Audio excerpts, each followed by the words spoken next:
if I go back and I think about when I first started speaking professionally, I think one of the things that I really wasn't aware of was the power of structure and having a properly structured program. Because I was one of those guys that I always thought, you know what, I've been on stage for so long, because I've been on stage since the age of 6 years old. And so I thought, I've been on stage so long, I know what I'm doing, I'll just wing it.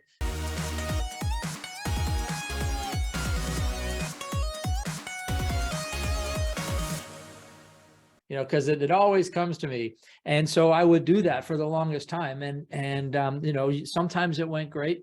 Sometimes it didn't go so great. And what I found when I was winging it was it was very, very, very difficult to stay focused. It was very difficult to be relevant. It was very difficult to be smooth. It was very difficult to get results or to have an impact or to hold the audience's attention. Everything was difficult when I was winging it. And so over time, I learned different structures that worked. And what I've learned is, and this is what I would do over again if I were to go back and start all over, is I would understand that every time I get on a platform or on a screen, anytime I speak in front of an audience, there's a desired outcome there. I'm trying to achieve something with that spot, with that time.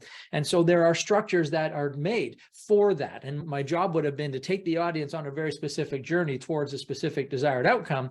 But as it stood, I just rambled. I just got on and rambled or whatever came to me, and it made me a very poor speaker. And then, of course, audiences are very polite, right? So they give you the nice applause and they come and they shake your hand and tell you how awesome you were. But the reality is that I never got the results that I was really trying to get. And so what I did was I made this big mistake that a lot of speakers make, a lot of aspiring speakers and fledgling speakers. They confuse audience politeness for having done a good job, and they're not the same thing.